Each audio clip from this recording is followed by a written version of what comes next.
seconds, you're going to see up on the top right, or on the left, it's going to show uh, us. So, any of you on YouTube, you get how to be a better DM, and there it goes. So, I won't show you. Yeah, I won't show you all that boring stuff because we're live. So, let's hop into it and welcome our listener to How to Be a Better Dungeon Master, How to Be a Better DM. I'm your host, Justin Lewis, with host Tanner Wayland here. Say hello, Tanner. Hey guys. And boys, we are here to help you craft better stories for yourselves and your players as you play D&D. Today is kind of a special episode. It's a new type of episode that we're going to start doing, and the idea for this actually came from Tanner. And so major props to him because I think this is unique in the space. Before we get to that, let's talk about at least one announcement, and that is a big thank you to everyone who participated in the giveaway that happened last week. It was awesome seeing everyone kind of turn out, and really, we're just really grateful for your support. We can't thank you enough. Anything you want to add to that, Tanner? I mean, honestly, we just love what's happening and all the people that we get to interact with. So, thank you. Exactly. And the next announcement is that we're going to postpone all the announcements until the end of the show, so stick around for those extra tidbits. But let's get to the main meat of today's show, which is dissecting the one shot that I hosted back in September. So Tanner's idea, actually, Tanner, you can explain it if you want. Yeah, I thought in terms of how to be a better DM in general, a big aspect of improving whatever field you're in, and this isn't necessarily a field, but whatever you're doing, peer review and commentary can really be a benefit. I know that everybody, certainly for me, I feel like all 29 years of my life, anytime someone's like given me criticism, it's been one really good for me, two very hard to take, uh, and that's why first things first, we're gonna be critiquing like Pat Justin's like DMing style, right? You would never want to do this to a DM's face because that's not the right place for it. uh, it's not gonna come down. It's not gonna go down smooth. So what all I'm saying is, we thought that'd be a great idea to kind of look at this recording and comment on like what went well, what could have gone better, and just our thoughts in general about the DMing approach. Yeah. Exactly. A couple things I'd add. The main goal of this is to, like we said, craft the best story experience for the DM and the players. So we're not going to pull any punches. My feelings are protected within myself. Nothing can get in my heart, right? Sticks and stones.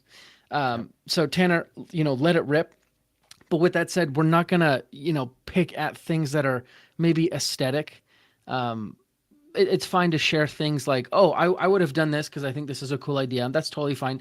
But we're not going to say, the color red in this instance is better than the color blue, unless for some symbolic reason that I'm not bright enough to see because I'm not a writer. But anyways, you know what I mean.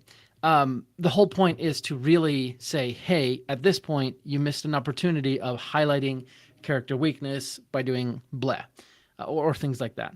And the audio may or may not be particularly good or bad.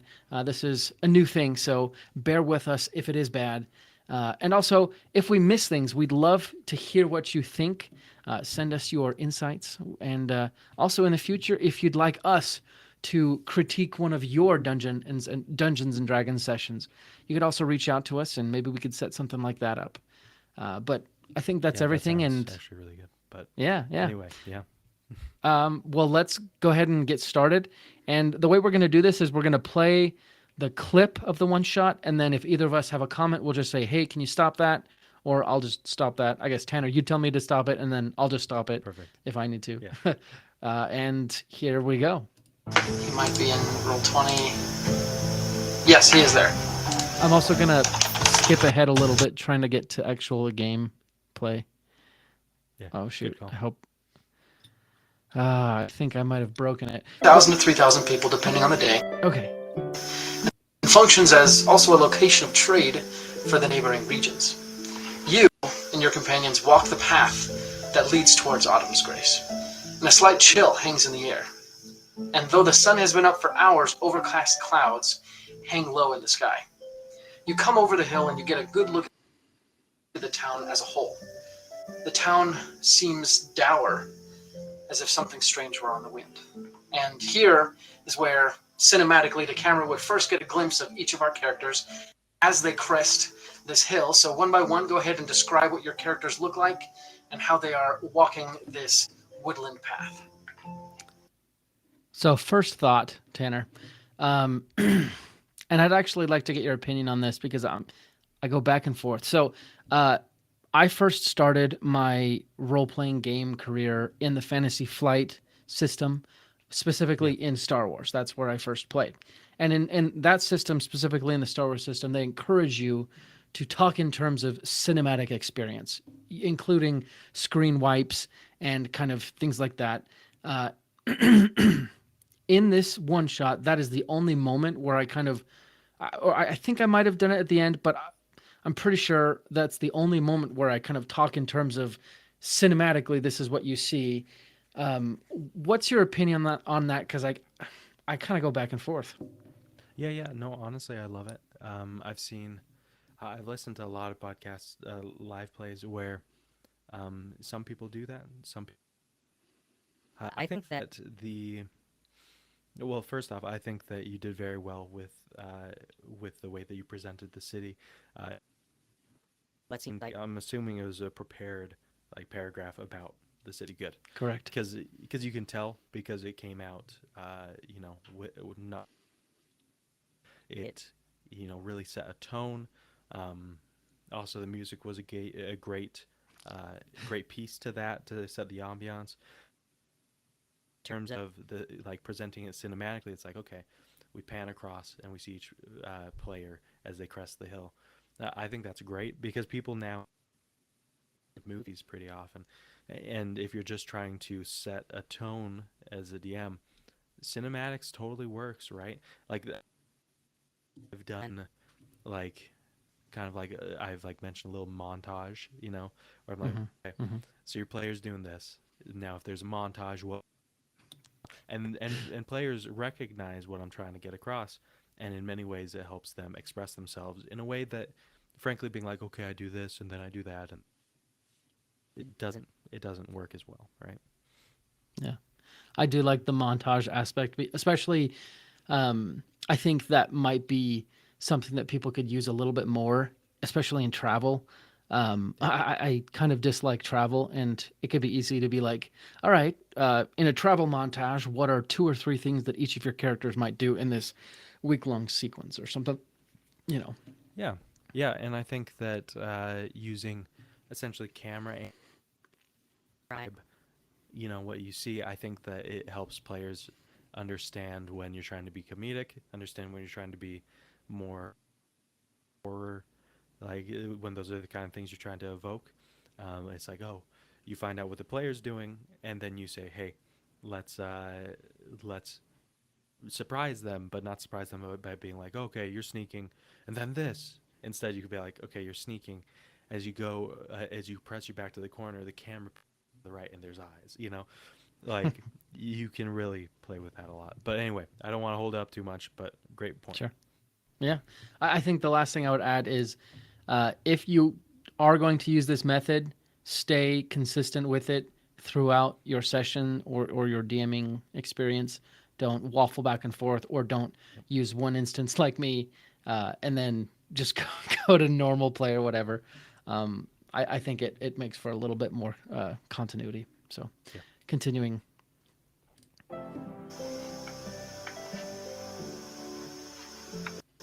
So, Isaac um, is a classic ranger archetype, and he has this brown and green mottled sort of cloak drawn up to his head, long bow strung over his back, a shield underneath that.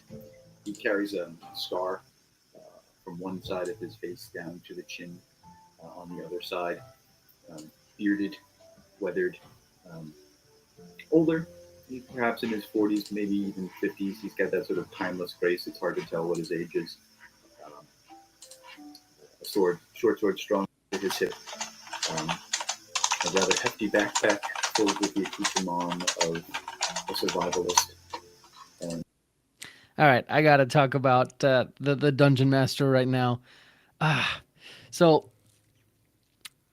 biggest problem is the dungeon master did not fix the audio beforehand. So in my opinion, the music's a little bit too loud, and Yeah. that's that could be result of the software I was using. However, that's still my responsibility. And at this moment, one of my players is describing his character, which is probably, if you're a one shot like I am with players who have never been together, it's like the moment where each player gets to be like, I reveal how cool I am. And here I am, not even freaking paying attention, typing, and you can actually hear the typing. So it's obvious that I'm not paying attention. Failure on this. So definitely. I'm glad you brought it up because I think, especially in a world of streaming, which a lot of us are playing games that way, we don't realize that we have to think about etiquette, you know, Mm-hmm. online etiquette. And frankly, as a DM, I totally get why you're typing because I'm like, oh, he's probably typing up the character description and things like that, right? I don't know if you were, but I'm assuming. Um, and and it kind of makes me think. I'm like, you know what? As a DM, really, even if we're at a computer, we should be having like pen and paper. Mm-hmm. You know, Yeah. just at least for taking ongoing notes, and then you can update a Google Doc or something later, right? Yeah. But at least for the session, go just the most quiet option that you can, so that you can still take notes, but you're not going to, disrupt the player. As far Yeah. as the audio stuff, I think that's just kind of a modern problem, like of having to figure out the balance there. So I don't really knock you for that, since it's more experiential that way. Sure. I only knock me because I could have muted myself, which is an obvious fix. And I could have worked on the audio prior to the one shot. Other than that, though, continuing. he walks kind of with a light jaunt to his step today.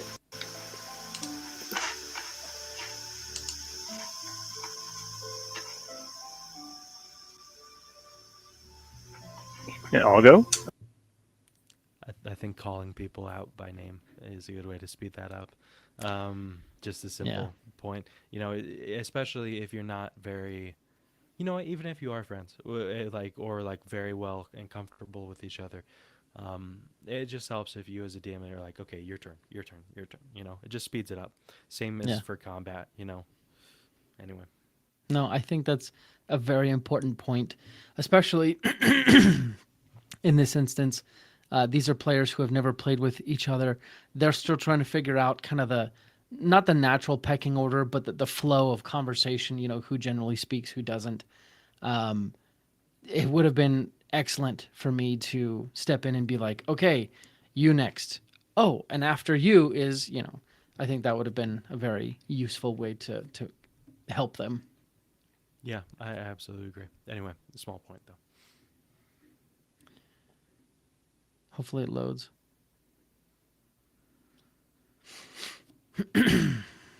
And honestly, I think this is a good juncture while this is loading to also add one of the bits of feedback that I got from this one shot was from Rob.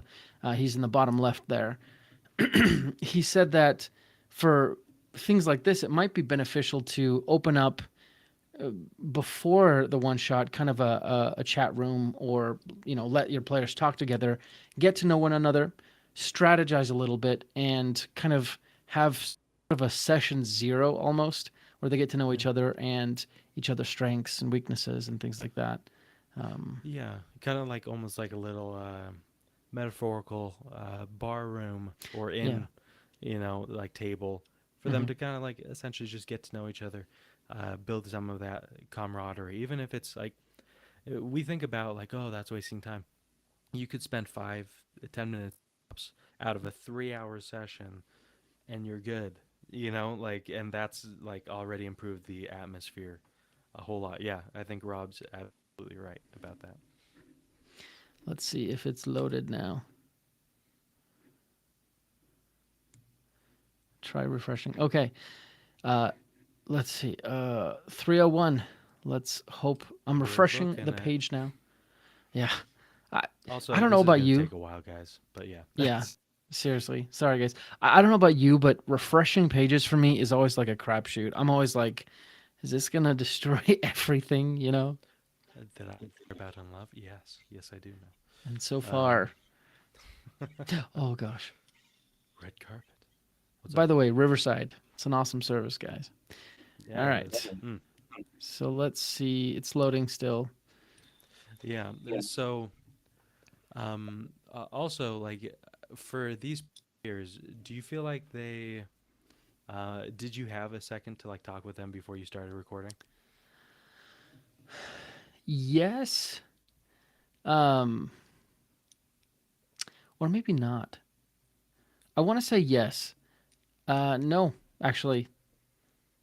Yep, I'm very sure that I did not. I started recording and then I kind of explained things to them briefly. Um, so that's another thing that probably could have been better. Basically, in an online format, you definitely want to take time to talk to your players and say, "Hey, they're going to go." In preparing them, I could have said, "Hey, make sure you have headphones, make sure you have a microphone, um, just all the technical aspects of it, you know." Yeah. Honestly, great idea. Let's see if this one works now. Okay.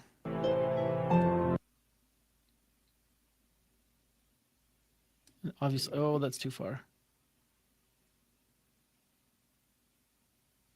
Okay, that's good enough. Buffering. It's going to be a little bit before. 1,000 to 3,000 people, depending on the day, Okay. and functions as also a location of trade for the neighboring regions. You and your companions walk the path that leads towards Autumn's Grace, and a slight chill hangs in the air. And though the sun has been up for hours, overcast clouds hang low in the sky. You come over the hill and you get a good look at the town as a whole. The town seems dour, as if something strange were on the wind. And here is where, cinematically, the camera would first get a glimpse of each of our characters as they crest this hill. So, one by one, go ahead and describe what your characters look like and how they are walking this woodland path.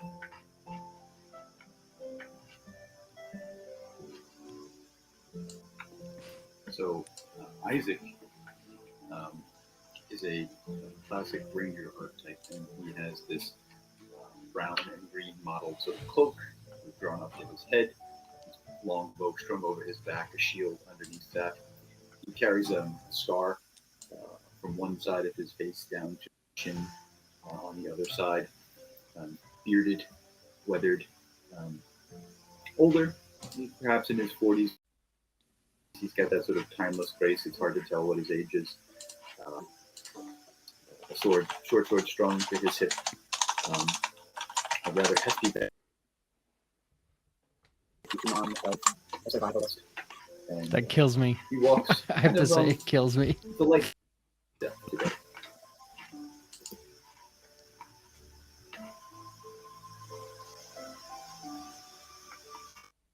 Just letting it. Auto? Perfect. The spot. Freaking A. Well,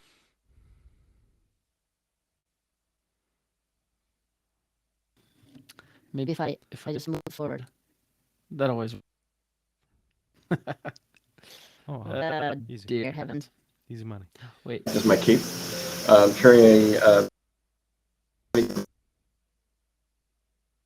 and got long black hair, kind of in a mullet, and piercing green eyes, and walking very steady. Green paladins. I'm very watchful of my surroundings to watch out for my teammates. Just kind of trying to take everything in as well. Excellent. And then Chaz, you want to go ahead and describe what your character looks like? Yes. Not you go. Drow, more the You got it. shadow type elf, slim in figure, with a very Did you want to say something? No, I was just saying that eventually that you called him out. You were like, "Hey, Chaz." You're like, I was like, "You're learning." Yeah, even mid session, you can learn. Also, I do have to say, the characters that they came up with are really cool. I really did enjoy yeah. their characters. So I know. monastic looking traditional clothing, a longer sword than what you would normally probably see on a standard fighter. Relatively short hair, disheveled, very curious about the world. Um, very simplistic overall look, friendly, and willing to talk to anyone. And you notice he kind of keeps everyone at an arm's length. He never lets anyone too close. I love it. All right, and then Tony, One- you want to go one ahead thing and that I- describe what your character looks like? Certainly. Sorry, I don't have. go ahead. So, uh, I I love their descriptions. One thing that I think, like as a listener, that I think a DM couldn't really do is having like a question. I wouldn't like drag it on by having like after each person introduces, asking a question about them. It could be topical about like, oh, you just were practicing active listening and then you just noticed like, oh, they mentioned this thing, let's ask them about that. Or I would probably go with the very simple like, okay, if someone noticed your player, what's the first thing they'd notice? And that kind of helps the other players, I think, as well. Like when they're interacting, kind of like it's something to hold on to in terms of an image, you know. Yeah, especially as I was listening to myself, and I do this a lot. Someone says something, and then I'm like, "Excellent, next topic," and I don't really have a transition. Uh, Using your technique in this instance, I've set the scene. There's a hill they're cresting over. The weather's dour. They're getting a glimpse of the city. It's easy. It would be easy to be like, and what is Isaac, or how does Isaac react to this foul weather? And then that's like a micro role play, where you show Isaac doing something, and then how does Chaz's character, I forgot his name, how does Chaz's character, what's his expression when he sees the town or something like that, and you kind of give like a micro role play session for each of these, and I think that's a really good way to like envelop them a little bit more.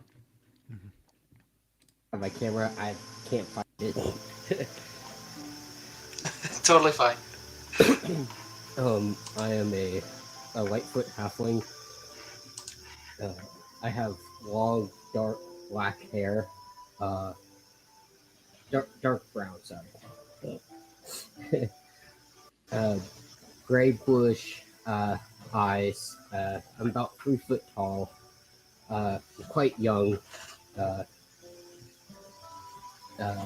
I'm a kind of a go-to, ready-to-go personality. I'm eager to jump in into any action needed. I like to be quite sneaky in my ability, as I'm a rogue class. Excellent. All right, and cinematically, the camera would see the party crest this hill and really take in the city.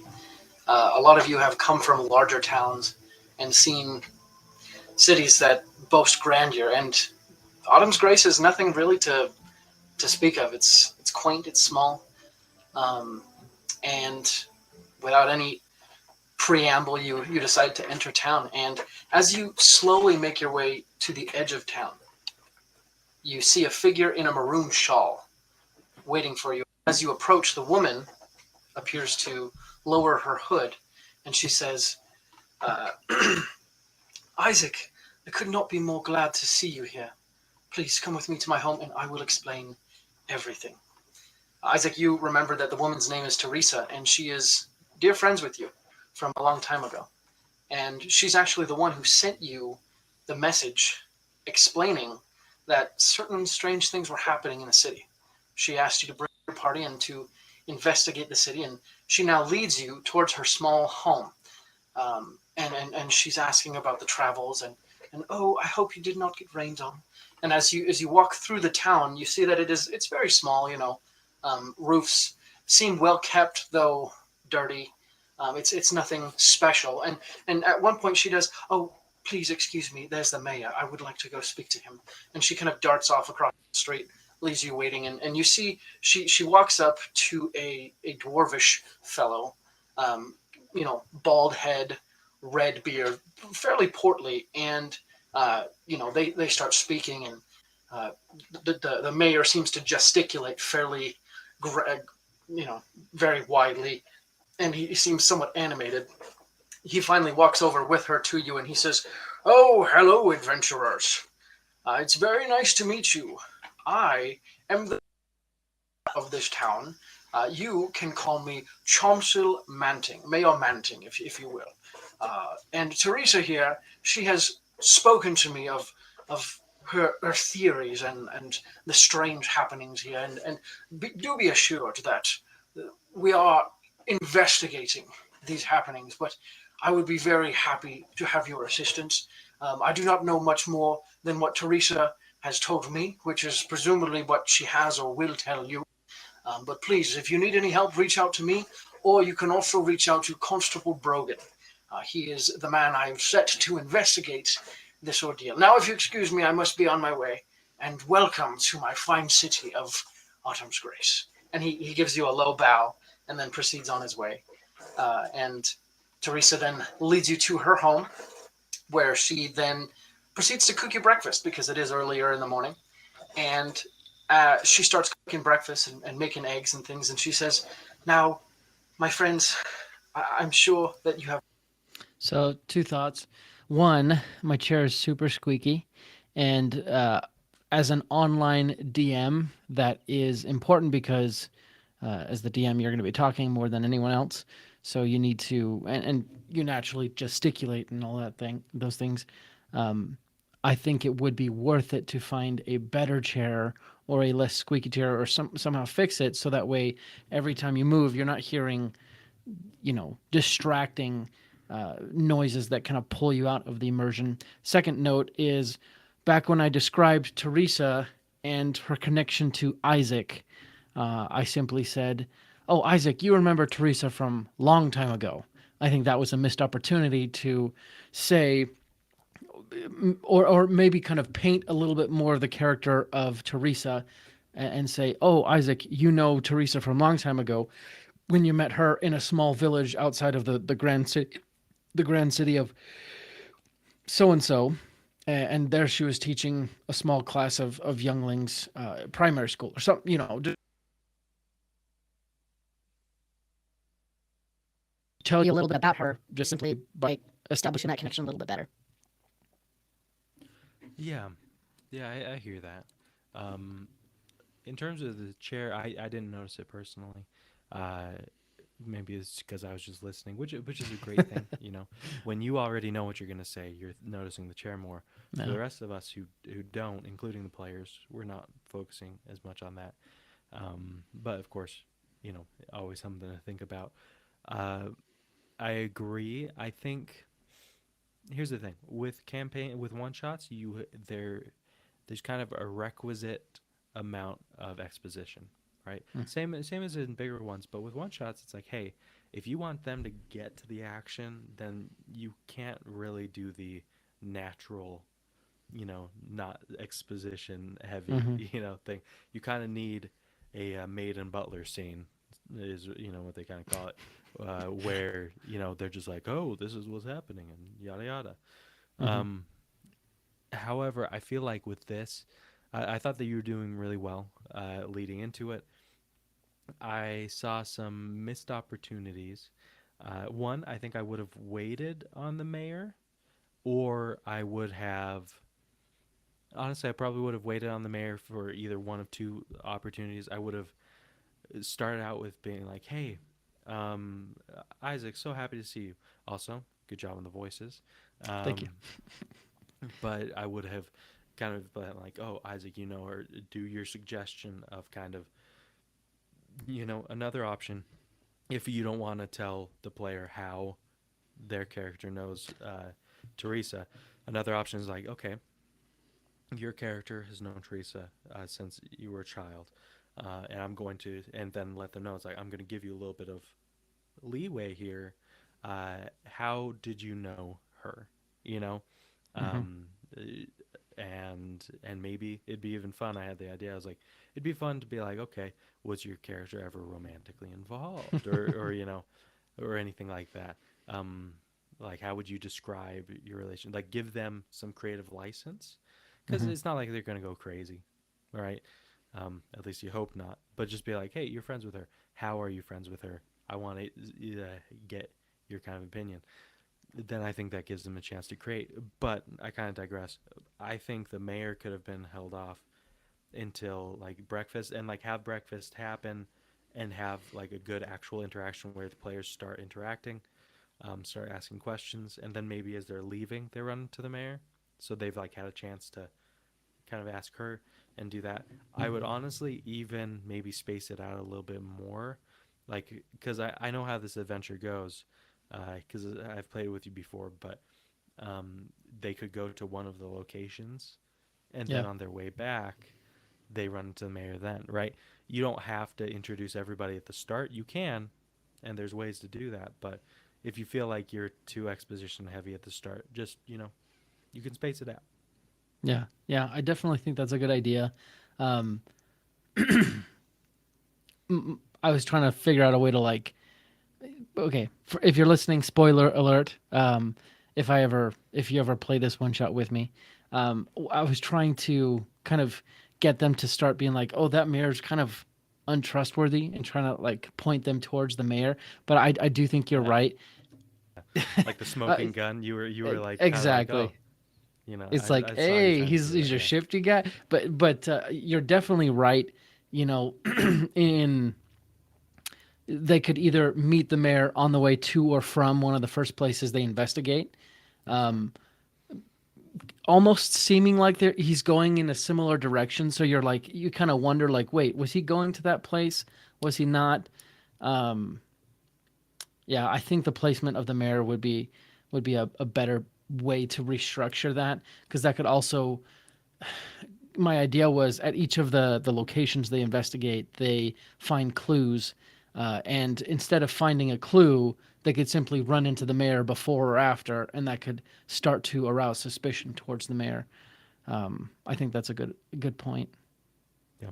Okay. especially because like the clues are, in my opinion, somewhat contrived. So just meeting the mayor might be a lot easier and better. Yeah, if he's coming from like the farmer's house or whatever, Hmm. right?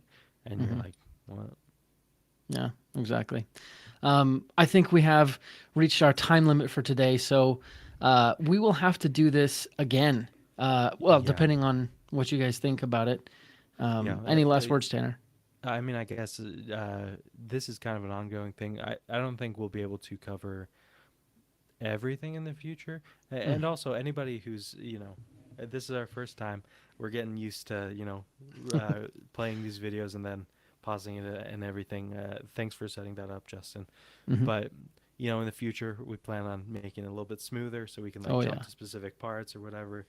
But yeah, I think it's impossible to cover everything because we can always be better, and there's always things that you did well that we can look at, Hmm. and we'll get to it. But there's a chance we don't finish all of this, this specific one shot, but we'll keep doing this kind of thing, Yep. if you guys enjoy it, because I've enjoyed it. I think it's kind of a very practical way to approach it.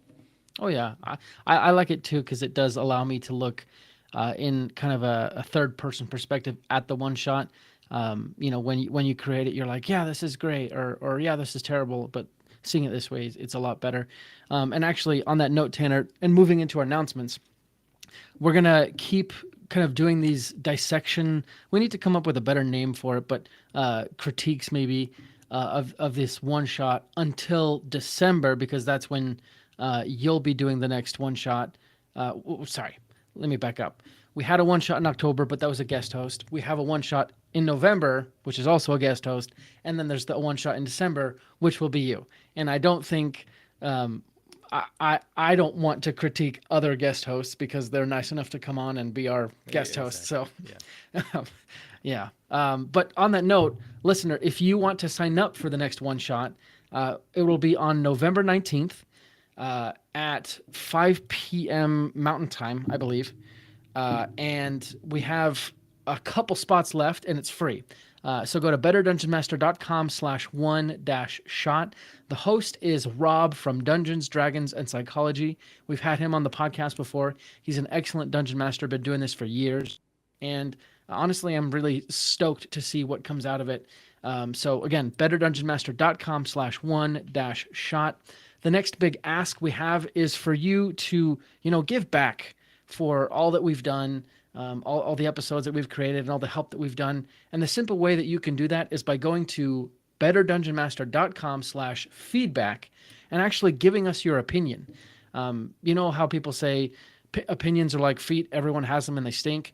That's not true. We want your opinion. We want to know what you think, what problems you're facing as a dungeon master that we can help solve. So again, go to betterdungeonmaster.com/feedback and give back for what we've done in creating this by allowing us to help you become a better dungeon master. I think those are all the announcements. Tanner, do you have anything else you'd like to share with our listeners? No, I mean, we'll certainly see you before then, but hope you're all excited for the holidays, because that's all I gotta throw that out there because I'm stoked. I hear you. It's like every year, like around October, I'm like, oh, Christmas seems like such a chore. And then like October finishes and I'm like, wow, I'm excited for Christmas. It's funny how that happens. I know this year is going to be interesting. Kirsty and I, we've already put up decorations, and for the listener, we're recording this, in early November, and that never happens. Kirsty's like, my wife is very much like, hey, we don't touch Christmas until after Thanksgiving. Mhm. And we're changing that this year because we're actually moving into our new house in December, and so that's going to be just what a good time, just mixing the busiest time of the year with just moving. That's going to be a party, but but we're excited. Christmas spirit all up in here. Love it. Heck yeah. Moving sucks. Christmas is better.